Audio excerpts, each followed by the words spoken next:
الرحمن الرحيم. السلام عليكم ورحمة الله وبركاته.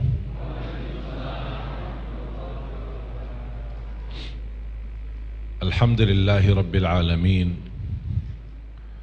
أشهد أن لا إله إلا الله وحده لا شريك له ولي الصالحين، وأشهد أن محمدا عبده ورسوله الصادق الأمين.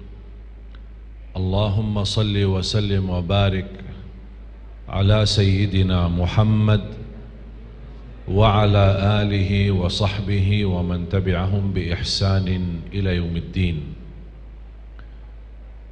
سبحانك لا علم لنا إلا ما علمتنا إنك أنت العليم الحكيم.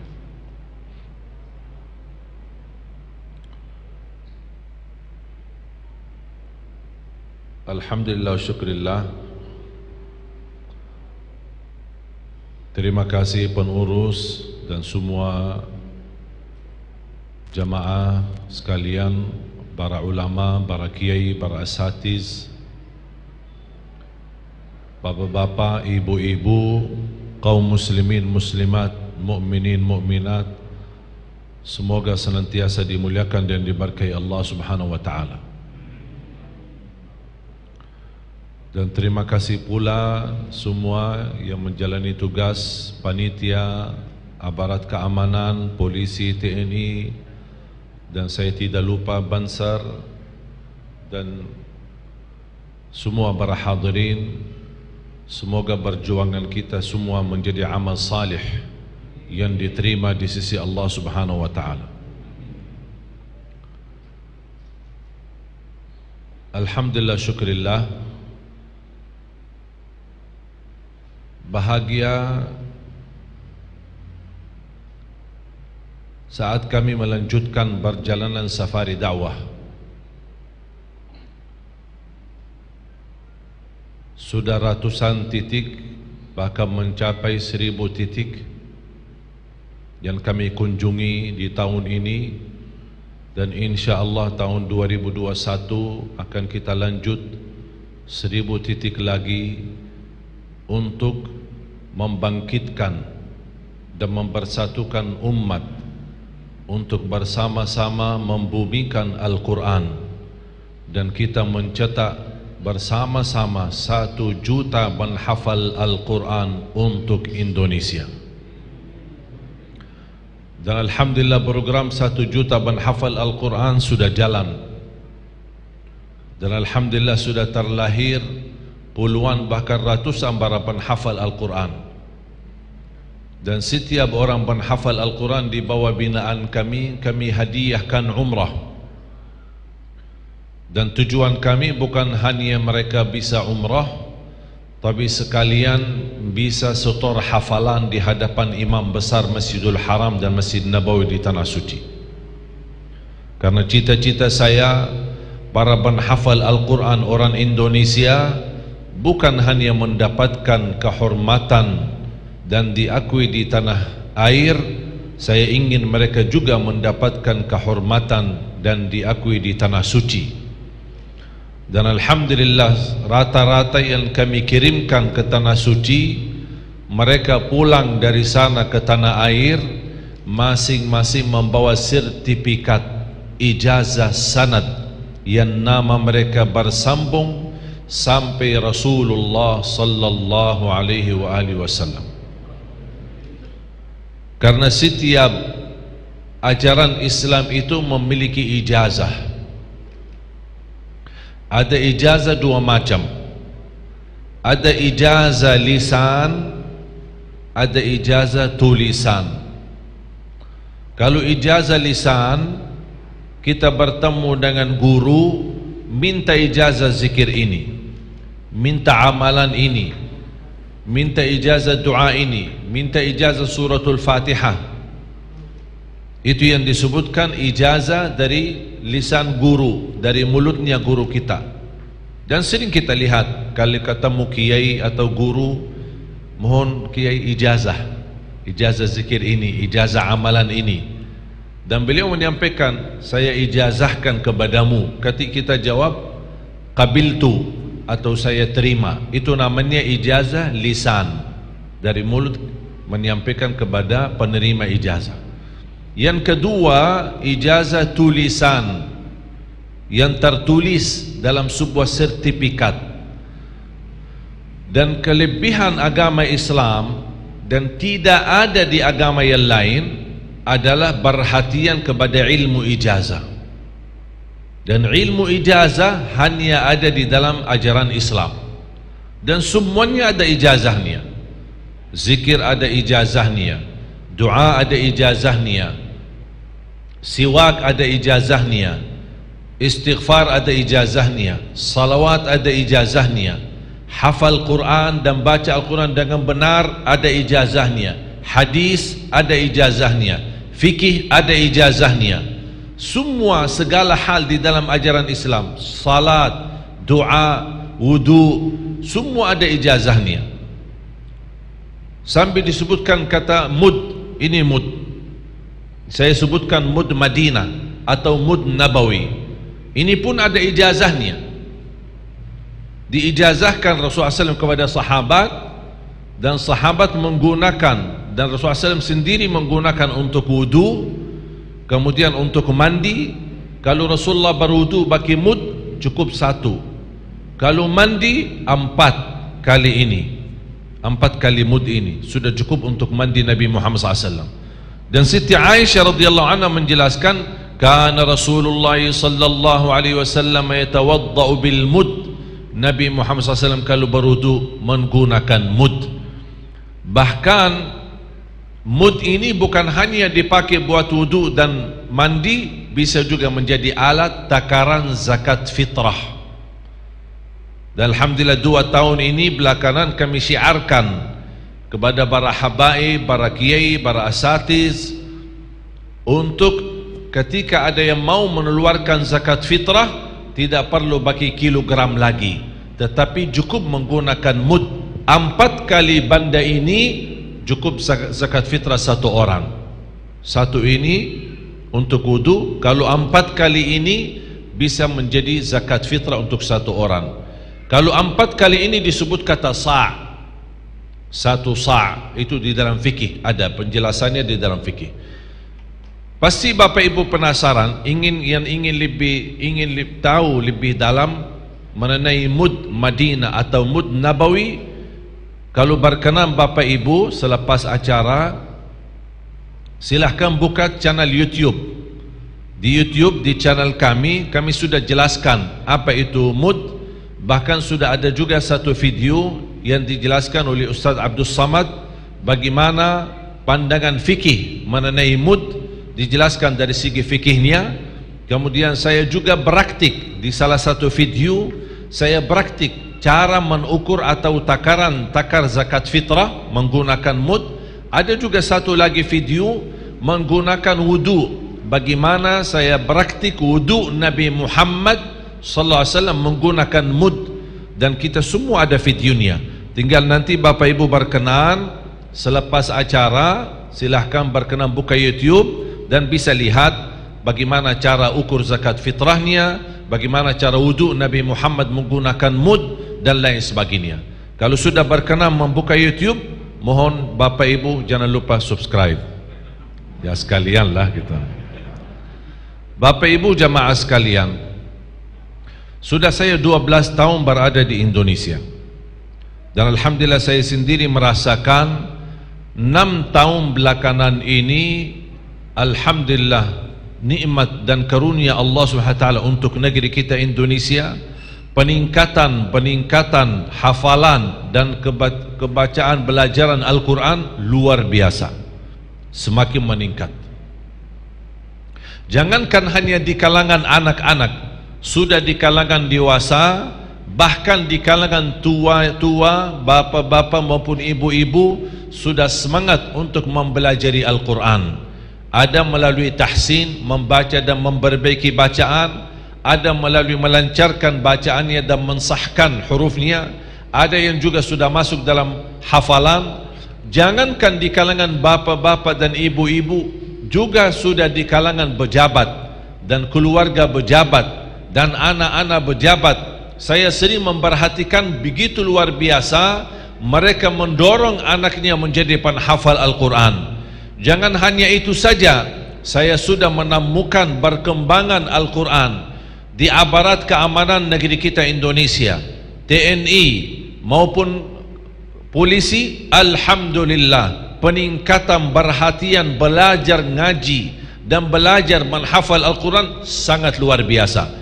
Bahkan saya sudah menemukan ada anak orang-orang dari TNI yang sudah hafal 30 juz, ada yang juga dari kepolisian yang sudah hafal 30 juz. Bahkan mereka sudah berjuara ketika diundang di Tanah Suci untuk mengikuti musabaqah internasional di Makkah maupun di kota Riyadh maupun di kota Jeddah.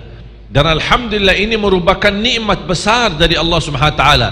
Negeri kita Indonesia semakin dekat dengan Al-Quran, mencintai Al-Quran, dan saya yakin dan percaya insyaallah bersama Al-Quran kita akan bisa membawa Indonesia makmur, aman, berkah, baldatun tayyibatun wa rabbun ghafur. Bahkan cita-cita saya ingin menunjukkan dan membuktikan belajaran Al-Quran dan menghafal Al-Quran tidak ada ajaran atau belajaran yang menanamkan radikal. Justru sebaliknya, kita ingin membuktikan melalui program Al-Quran bagaimana bisa kita wujudkan akhlak Nabi Muhammad sallallahu alaihi wasallam. Karena Siti Aisyah radhiyallahu anha ketika ditanya bagaimana akhlak Rasulullah, Siti Aisyah menjawab dengan singkat, akhlak Rasulullah sallallahu alaihi wasallam adalah akhlakul Quran. Akhlak Rasul Quran. Ingin tahu akhlak Rasul? Perhatikan Al-Quran. Itulah akhlak Nabi Muhammad sallallahu alaihi wasallam. Dan yang kita merasa kehilangan di tengah kita dan krisis di tengah kita bukan krisis politik, bukan krisis ekonomi, bukan kehilangan pemimpin yang adil, bukan kehilangan pemimpin yang takwa, tapi yang kita rasakan kehilangan akhlak di tengah-tengah kita. Kehilangan akhlak Nabi Muhammad sallallahu alaihi wasallam. Padahal zaman sekarang, apalagi di negeri kita Indonesia, termasuk masyarakat yang paling insyaallah membuktikan cinta Nabi Muhammad sallallahu alaihi wasallam. Saya sendiri merasakan bagaimana antusiasnya masyarakat Indonesia, umat Islam di Indonesia mencintai Nabi Muhammad SAW. Tapi mohon maaf Bapak Ibu, kata cinta tidak cukup. Kita harus melalui kata cinta membuktikan perilaku kita, akhlak kita, ucapan kita, sikap kita, mulut kita, apa yang kita ucapkan betul-betul yang diridai oleh Rasulullah sallallahu alaihi wasallam. Kita belajar, man kana yu'minu billahi wal yawmil akhir falyaqul khairan aw liyasmut. Barang siapa yang iman kepada Allah dan hari akhir, berkatalah yang baik atau diam. Itu ajaran Islam dan itu akhlak Nabi Muhammad sallallahu alaihi wasallam. Dan salah satu akhlak yang perlu kita terapkan dalam kehidupan kita, dan ini menjadi kunci utama untuk meniru akhlak Nabi Muhammad sallallahu alaihi wasallam, jangan marah. Jangan marah. Rasulullah SAW tidak pernah marah. Kapan Rasulullah SAW marah? Hanya satu hal, ketika tersentuh hal-hal yang terkait dengan Allah. Kalau untuk pribadinya, Rasul tidak pernah marah, apalagi tidak pernah balas dendam. Marah saja tidak pernah, apalagi mau balas dendam sallallahu alaihi wasallam.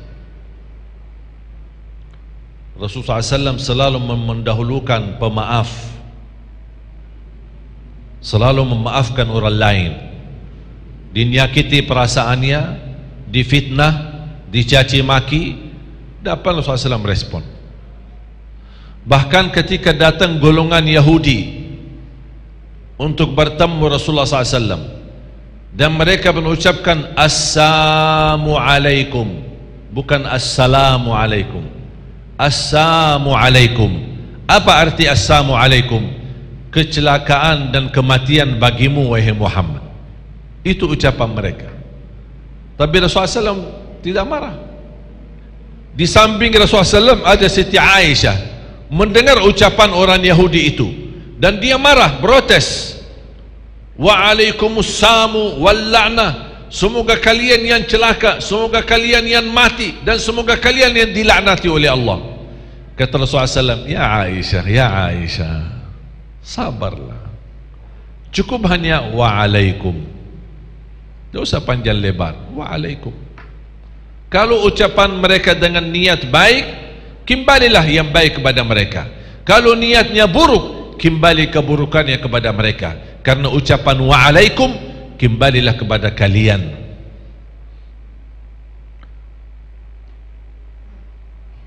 Sayang sekali kalau kita menjadi umat Islam terbesar sedunia. Di Indonesia ini umat Islam terbesar sedunia, penduduk Islam. Sayang sekali kalau kita belum mampu menunjukkan akhlak Nabi Muhammad sallallahu alaihi wasallam. Dan mohon maaf Bapak Ibu, terbukti dan terlihat apakah kita mampu menunjukkan akhlak Nabi Muhammad atau mohon maaf akhlak jahiliyah. Kapan kita bisa lihat? Ketika tertekan dengan ujian.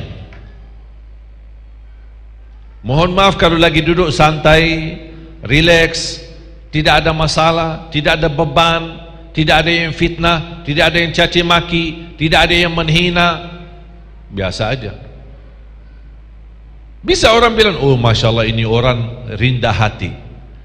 Tapi bisa dikatakan rendah hati, baik perilakunya, mulia akhlaknya, santun ucapannya, bukan di saat dia lagi santai atau relax, tapi justru di saat ketika dihina, dicaci maki, difitnah.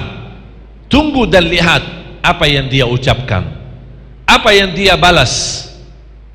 Apakah dipanjang lebar atau diabaikan, dilalui saja. Wa idza khatabahumul jahiluna qalu salama. Kalau setiap orang jahil berkata tidak baik terhadap kita, itu sudah namanya jahil. Dia jahil.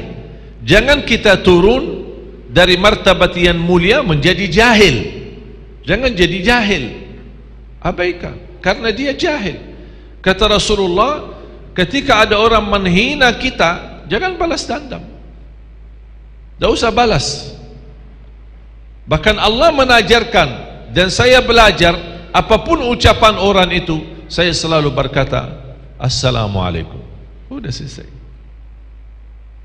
Coba setiap orang bodoh, setiap orang buruk akhlaknya, setiap orang perilakunya yang tidak benar, dia caci maki kita, kita balas. Besok dia tambah caci maki kita, kita balas lagi. Besok dia hina kita, kita balas lagi. Tidak ada habisnya. Apalagi zaman sekarang, semua muncul di berita, semua muncul di sosial media, bikin lebih malu lagi. Makanya jemaah sekalian, perangan kita di saat ini, di zaman global fitnah, apa sosial media yang terlalu bebas, kita justru punya perangan untuk membuktikan akhlak Nabi Muhammad SAW. Apakah Bapak Ibu berkira saya sudah 12 tahun tidak pernah orang menghina saya? Oh, berkali-kali. Caci maki, oh, habisnya. Saya dituduh Wahabi, saya dituduh ISIS. Bahkan ada seorang yang sayang sekali menyebutkan dirinya ustaz dan berdakwah, dia menyebarkan fitnah. Saya mendapatkan dukungan dana dari Israel untuk merusakkan nama baik Islam. Sampai teman-teman, para tokoh dan guru marah dan protes terhadap perkataan itu. Bahkan sampai disebarkan di YouTube.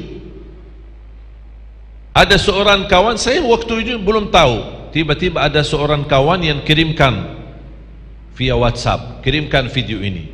Saya kira mungkin tausiah atau ceramah. Begitu saya dengar, saya kesal. Tapi mohon maaf, bukan kesal kepada orang yang berbicara itu. Saya kesal sama teman saya marah. Kenapa kamu kirim ke saya? Lebih baik saya tidak usah tahu. Karena saya ingin hati ini bersih sama semua orang. Biar orang itu menyakiti saya tidak peduli. Yang saya hanya pedulikan adalah apa yang saya lakukan diridai Allah, diridai Rasulullah, itu sudah menjadi target dan nilai saya. Saya tidak peduli apa kata orang. Dibilang Wahabi ada apa-apa, biarin aja. Sampai ada orang berkata, Syekh harus bela diri. Capek. Tidak usah. Alhamdulillah yang kemarin tuduh saya Wahabi, mereka lah yang pertama kali mengundang saya. Mereka lah yang datang, mereka yang memberikan perhatian. Kita harus sabar. Karena dasar ada orang menuduh kita, dasarnya pasti ada berita fitnah. Wajar kalau dia manusia terpancing gara-gara berita fitnah, terucap kata-kata yang tidak benar. Dan sikap kita seorang muslim, kalau mendengar berita fitnah, semestinya tabayyun dulu. Tapi tidak apa-apa, jalan aja. Sampai ada seorang, termasuk cukup tokoh dan ulama besar, sempat putus silaturrahim dengan saya. 4 tahun, mohon maaf Bapak Ibu, 4 tahun putus silaturrahim. Alasannya apa? Ada berita dicurigakan saya mengikuti ISIS.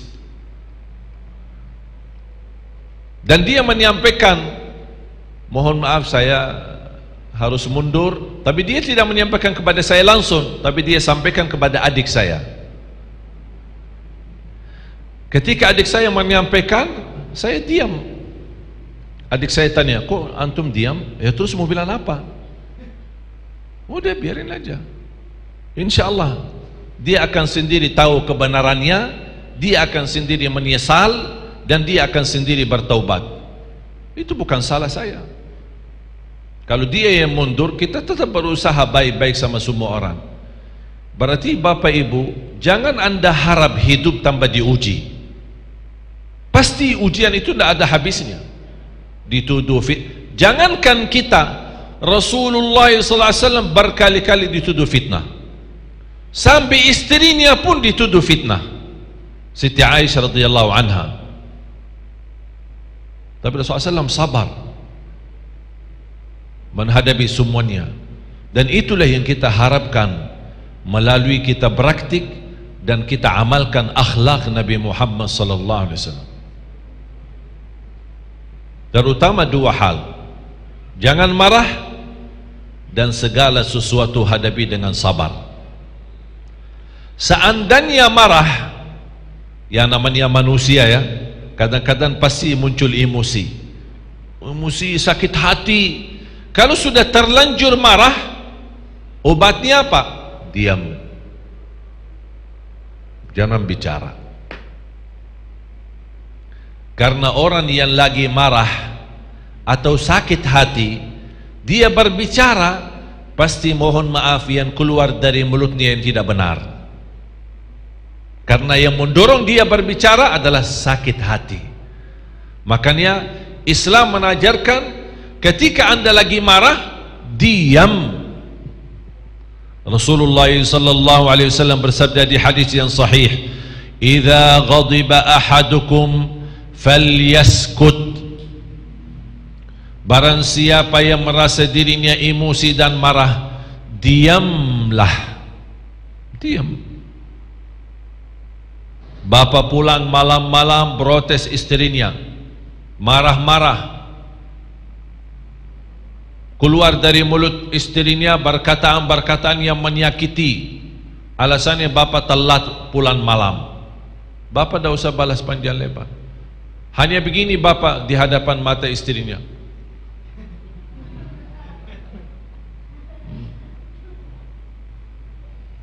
Kok saya ngomong, kok kamu jadi... Tidak usah balas, tidak usah jawab. Itu aja. Diam, obat.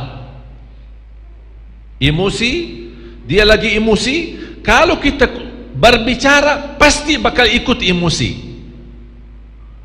Marah, dia marah. Kita marah, dia marah. Balas, dia balas. Kita nyakiti, dia nyakiti. Lama kelamaan, tambah kita perhatikan, ucapkan cerai. Talak. Habis ucapkan talak, nyesal. Baru cari guru. Pak Kiai, anak terlanjur ini ucapin talak sama istri saya. Istri saya namuk-namuk. Saya tidak kuat sabar. Bahasanya juga menyakiti. Tapi saya tidak sadar ucapin talak saking marah. Kiai ini tanya, kok kamu tidak sadar tapi masih ingat ya? Kalau masih ingat, itu bukan namanya tidak sadar. Sudah sadar tapi menyesal. Makanya obatnya diam, supaya tidak terjadi hal-hal yang membuat kita nyesal. Diam. Ya bu, kalau bapak lagi marah, obatnya apa? Diam.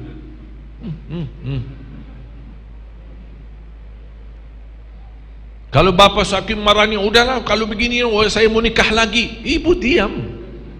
Tidak usah bang.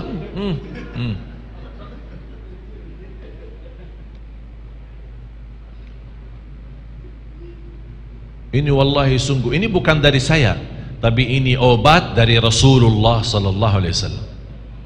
Karena mohon maaf, dasar orang yang sakit hati pasti ucapannya tidak menenangkan.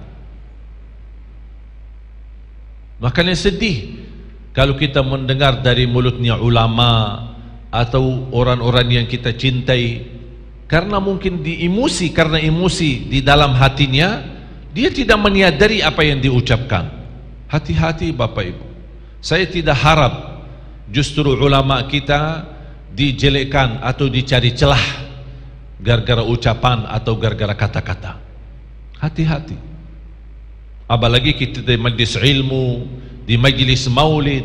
Justru kita di majlis-majlis seperti itu tunjukkan akhlak Nabi Muhammad sallallahu alaihi wasallam.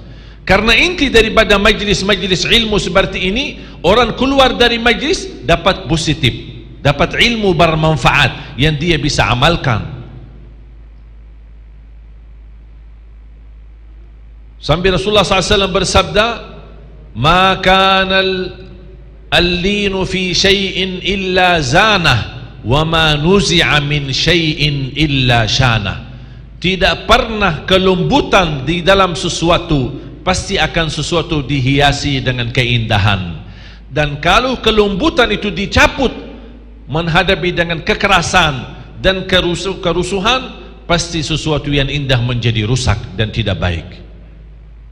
Jadi orang lembut. Kemarin saya live Zoom, ada sidang sama saudara Alvin. Ingat Alvin? Siapa Alvin? Yang tusuk saya. Kemarin saya baru sidang yang pertama, tapi karena saya tidak bisa ke Lampung, saya langsung live melalui Zoom, berhadapan dengan hakim, kemudian juga pengacara, ada juga dari pihak polisi, ada juga saudara Alvin. Pokoknya hampir kurang lebih sidangnya berjalan sampai 2 jam lebih.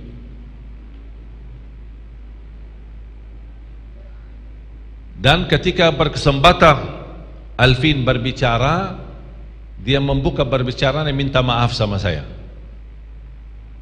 Saya bilang, oh sudah selesai. Kalau soal minta maaf sudah duluan, saya maafkan sebelum kamu minta maaf. Tidak ada yang saya inginkan balas. Bahkan saya tidak ingin dibebankan apapun. Saya maafkan dunia akhirat. Yang cuma saya harap dari Alvin, tolong jaga salatnya baik-baik, dan jadilah orang-orang yang berguna bagi orang tuanya, berguna bagi keluarganya, dan berguna bagi Indonesia. Itu yang saya sampaikan. Jadilah orang yang baik, terutama jaga salatnya baik-baik. Kalau urusan maaf dan memaafkan, sudah saya maafkan duluan. Dari hari pertama kejadian tusukan itu, saya sudah memaafkan dunia akhirat. Apa yang saya mau dapat? Apa yang saya kalau balas? Apa yang saya kalau misal merasa sakit hati? Apa yang saya dapat? Keuntungannya apa? Tidak ada. Terbeban fikiran, terbeban hati, bisa tambah naik darah tinggi, bisa nanti lama-kelamaan gula, kencing manis, gara-gara semua marah. Tidak ada gunanya.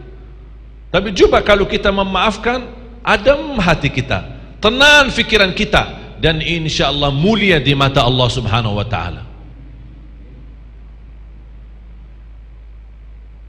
Dan Islam menajarkan terhadap apapun, termasuk orang yang menyakiti, kita punya pilihan. Kita punya pilihan. Sabar itu batas awal atau kemampuan tahap pertama. Ada tawaran dari Islam lebih daripada sabar. Apa? Ikhlas menghadapinya. Ada enggak lebih mulia lagi? Ada. Mau enggak? Islam kan menawarkan, mau sabar, ada lebih tinggi lagi daripada sabar, ikhlas menghadapinya.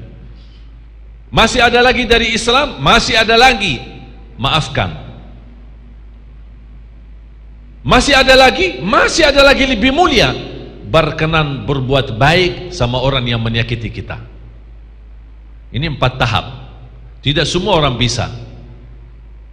Dan selalu saya berkata, kalau tidak bisa semuanya, minimal 1. Sabar. Mungkin ada orang mampu sabar tapi tidak mampu memaafkan. Ada enggak? Ada. Manusia wajar, masih merasa sakit hati. Ana belum bisa ikhlas. Ana belum bisa ikhlas. Karena betul-betul dia menyakiti hati saya. Saya tidak bisa. Saya sabar, saya tidak mau balas dendam. Saya mampu sabar, tapi saya belum mampu ikhlas. Ada orang lain, insya Allah imannya lebih kuat, mampu sabar dan mampu ikhlas, tapi belum mampu memaafkan. Ikhlas menghadapinya, insya Allah saya siap, tapi maafkan dia, tidak bisa. Tidak bisa. Bertemu di satu majlis saya tidak mau. Ketemu dia dari jauh saya berbaring, manusiawi, wajar. Tapi begitu indah Islam. Islam tidak maksa, tapi Islam menawarkan ada 4 pilihan. Kalau anda mampu bawa 4 dan semuanya, berarti anda termasuk orang yang berbuat baik, dan Allah mencintai orang yang berbuat baik. Allah Subhanahu wa ta'ala gambarkan di surat Ali Imran, dan ini ayat, mohon Bapak Ibu, ini menjadi PR dan pelajaran. Surah Ali Imran, surah ketiga, mulai dari ayat 133 sampai ayat 142. Ya Bu, sudah tulis Bu? Bu, Ibu masih sama saya? Alhamdulillah masih hidup. Jadi ini subhanallah banyak ilmu yang kita bisa belajar di ayat-ayat itu. Surah Ali Imran, surah ketiga, mulai dari ayat 133 sampai ayat 142. Mohon Bapak Ibu habis acara berkenan pulang ke rumah, tolong belajari isinya. Sangat luar biasa bermanfaat. Di situ Allah akan jelaskan banyak poin dan banyak hal. Bagaimana cara bersegera memohon ampun, bagaimana kita bersegera ke surga Allah Subhanahu wa taala, bagaimana kita terapkan sifat muttaqin, dan apa saja sifat muttaqin, bagaimana kita bisa menjadi orang yang mampu menahan emosi, bagaimana menjalankan infak di saat senang maupun di saat susah, bagaimana memaafkan orang lain. Dan juga Allah jelaskan bagaimana cara orang yang bertaubat, dan bagaimana anugerah taubat ketika kita merasa menzalimi diri dan berbuat kezaliman. Bahkan di situ Allah bahas inti daripada ujian. Kenapa Allah uji kita? Apa hikmah di balik ujian? Buat apa Allah menguji kita? Semua sudah ada penjelasannya di dalam ayat-ayat itu. Jadi banyak ilmu yang kita bisa dapat di surah Ali Imran surah ketiga ayat 133 sampai ayat 142. Saya hanya mengambil poin inti. Ayat 134 Allah Subhanahu wa taala berfirman, A'udzu billahi minasy syaithanir rajim. الذين ينفقون في السراء والضراء والكاظمين الغيظ والعافين عن الناس والله يحب المحسنين. صدق الله العظيم.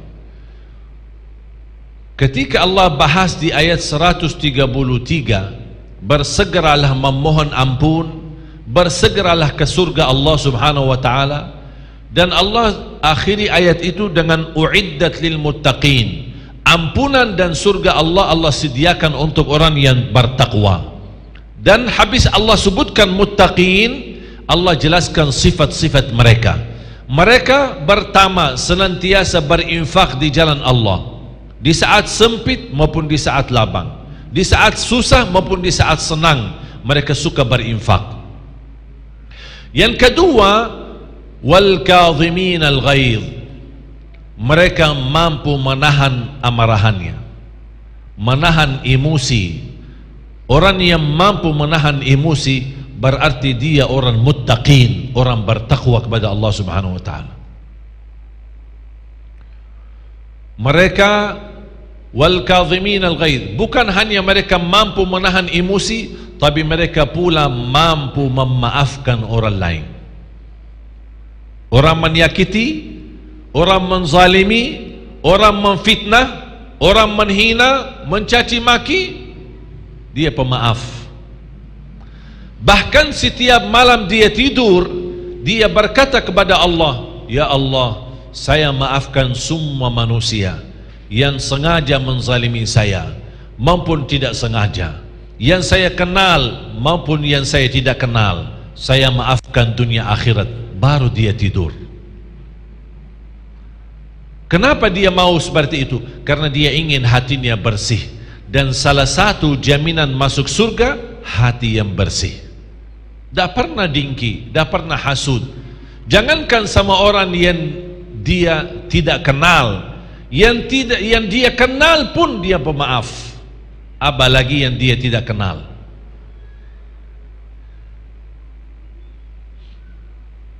Dan salah satu doa yang saya pelajari dari guru saya terhadap setiap orang yang saya kenal maupun yang saya tidak kenal, ketika dia berkata sesuatu kepada saya secara langsung bisa dengar maupun tidak saya dengar, saya sudah tahu maupun yang saya belum tahu, saya selalu bersikap doa yang diajari oleh guru saya. Allahumma in kana ma yaqulu fiyya faghfir li, wa in kana ma yaqulu laysa fiyya faghfir lahu. Ya Allah, apa yang dia ucapkan ternyata betul ada di dalam diriku, ya Allah ampunilah aku. Tapi ternyata apa yang dia ucapkan tidak ada di dalam diriku, cuman itu fitnah, ya Allah ampunilah dia. Bukan ya Allah balas, celakalah dia, matilah dia, tidak, ampunilah dia. Kalau dia salah mengucapkan kalimat atau dia tuduh atau menyebarkan fitnah, tambah kebenaran, tambah dasar yang benar, ya Allah ampunilah dia. Dia yang salah, ya Allah ampunilah. Kalau memang saya yang salah, ya Allah ampunilah aku.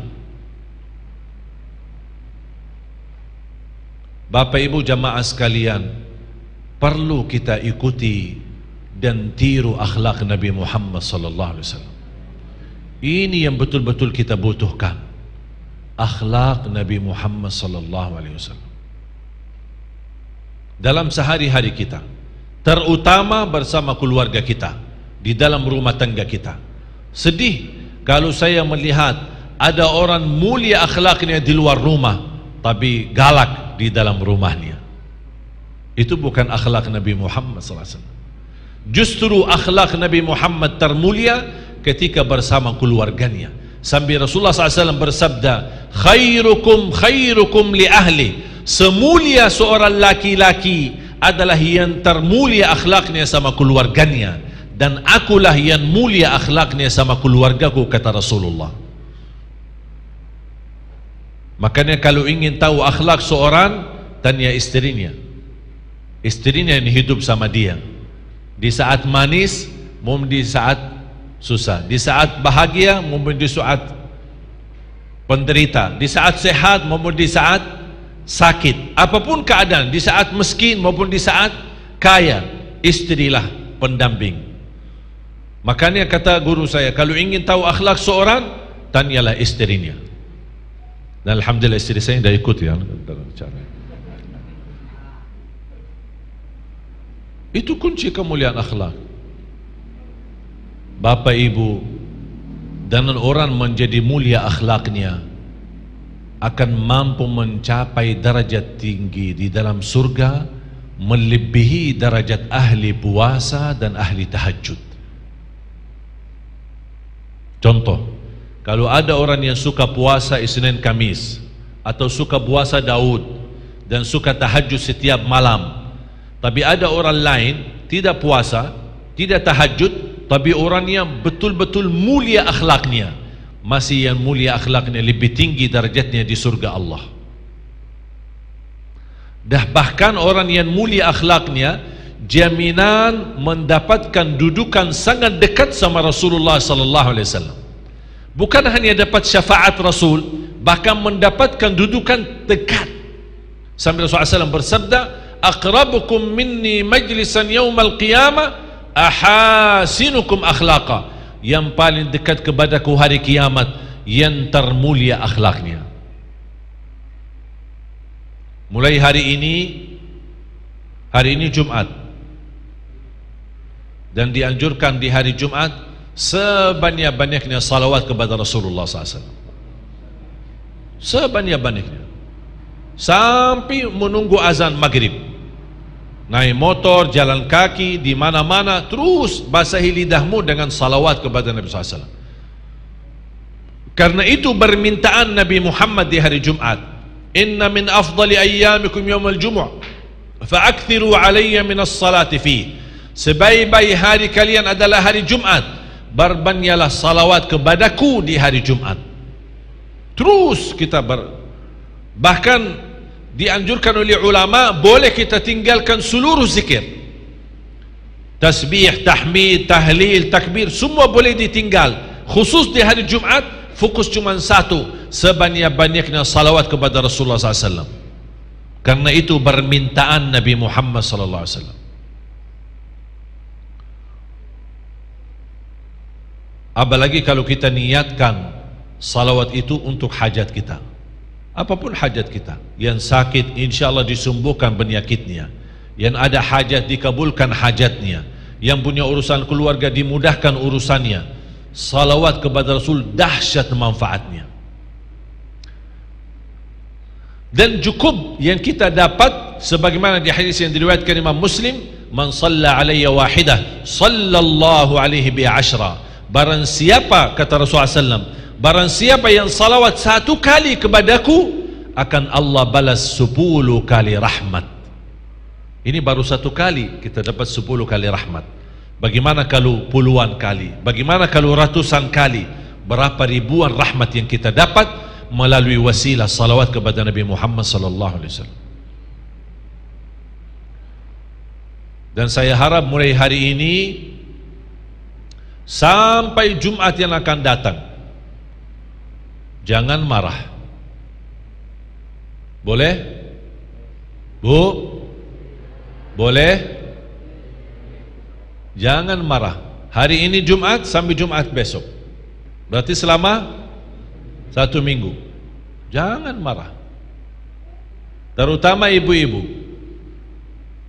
Namanya kadang-kadang kesal sama anak-anak kita, atau anak-anak kita jatuhin piring, pecah piringnya. Ibu jangan marah, sudah takdir. Pas begitu melihat piring jatuh, tahan, jangan marah. Jangan sambil terucap kalimah bodoh, kamu bikin ibu kesal, kamu bodoh, bisa menjadi ucapan itu doa dan anaknya menjadi bodoh selama-lamanya. Hati-hati. Saya akhiri satu cerita. Saya bertemu sama seorang ibu yang sudah cukup tua. Dia cerita memiliki anak 7, 5 perempuan, 2 laki-laki. Yang perempuan ini, ibu ini katanya, aku sangat sayang sama laki-laki ini, dua-duanya, karena mereka sangat turut dengan saya. Anak-anak yang menurut, anak-anak yang berbakti, anak-anak yang luar biasa. Ada satu kejadian, anaknya meminta sama ibu, kami mau keluar jalan-jalan berdua. Ada kumpulan teman-teman sekolah. Kadang-kadang ada, misalnya yang kalau kita sudah kuliah, kadang-kadang teman sekolah SMP atau teman sekolah SMA, kita ada pertemuan di manalah gitu. Jadi mereka minta izin sama ibu, boleh enggak kami ada pertemuan dengan teman-teman sekolah masa dulu, dan mungkin kami bermalam di luar kota lah gitu, 2 hari baru pulang. Ibunya tidak setuju. Enggak, saya tidak izinkan. Anaknya dua-duanya merayu terus, ibu tolong, ini kan cuma setahun sekali, tidak sering, setahun sekali. Ibu tetap tidak mengizinkan. Tapi nampaknya karena mereka ini merasa pertemuan ini diutamakan dan sangat diperhatikan, makanya mereka, mohon maaf ibu, kami tetap harus jalan. Ibunya kesal. Yaudah kalian kalau mau jalan, jalan aja, semoga celaka. Emosi, marah, keluar kalimat celaka. Tak sampai 1 jam, ibu menerima telepon, kecelakaan mobil dan anaknya tidak bisa diselamatkan karena kebakaran mobil, dan mereka mati dua-duanya di dalam mobil terbakar. Ibu berkata, 2 anak saya sudah meninggal sudah 37 tahun yang lalu, tapi sampai hari ini hati saya belum bisa ikhlas. Sampai hari ini saya masih marah sama diri saya karena ucapan yang saya ucapkan. Padahal dia berkata, seumur hidup saya tidak pernah 1 kali berkata celaka kepada anakku. Itu baru 1 kali karena saya marah, Allah kabulkan dan mereka jadi kecelakaan. Makanya hati-hati para orang tua. Jangan ucapkan kata-kata yang menyakiti anak kita, nanti menjadi kita nyesal sampai hari kiamat. Doakan mereka, mohon maaf barangkali anak tidak sesuai impian kita, tidak sesuai harapan kita, membuat kesal, membuat menyakiti, tidak menurut kita. Tak apa-apa, sabar dan doakan yang baik. Allahumma beri hidayah, Allah kasihlah hidayah kepada anakku, jadikan mereka anak salih salihah. Wallahi doa orang tua itu sangat berharga bagi mereka. Doakan, walaupun dalam hal di hati kita belum puas terhadap perilaku anak kita, tetap doakan. InsyaAllah datang satu saat Allah kabulkan doa kita dan Allah jadikan anak kita yang membanggakan kita di dunia dan di akhirat. Jangankan hanya di dunia, InsyaAllah di akhirat di hadapan Allah akan membanggakan kita di hadapan Allah subhanahu wa ta'ala. Mohon doa restu Bapak Ibu jamaah sekalian, doakan kami dalam program Safari Dakwah melanjutkan program mencetak 1 juta penghafal Al-Quran. Sudah alhamdulillah terbangun di beberapa daerah pesantren, rumah tahfiz. Kemudian alhamdulillah kami menerima wakaf di beberapa lokasi dan perjalanan Safari Dakwah. Ada yang mewakaf tanah, ada yang mewakafkan rumahnya, ada yang menginfakkan hartanya. Apa yang kita mampu, kita bersama-sama memperjuangkan. Dan saya harap program 1 juta penghafal Al-Quran bukan program Ali Jaber, tapi saya harap mudah-mudahan menjadi program kita bersama, amal saleh kita bersama, perjuangan kita bersama, agar nanti di hari kiamat semua kita, nama-nama kita tertulis mendapatkan syafaatnya Al-Quran, walaupun kita belum menghafal Al-Quran. Karena yang mendapatkan syafaatnya Al-Quran tidak semestinya hafal Quran, tapi yang mendapatkan syafaatnya Al-Quran termasuk orang yang memfasilitasi para penghafal Al-Quran, yang membantu dan membina mereka, insya-Allah akan terhitung sebagai amal salih yang mudah-mudahan tidak terputus pahalanya sampai hari kiamat. Amin ya rabbal alamin. Akhirul kalam, subhanakallahumma bihamdika asyhadu an la ilaha illa anta astaghfiruka wa atubu ilaik. Wassalamualaikum warahmatullahi wabarakatuh.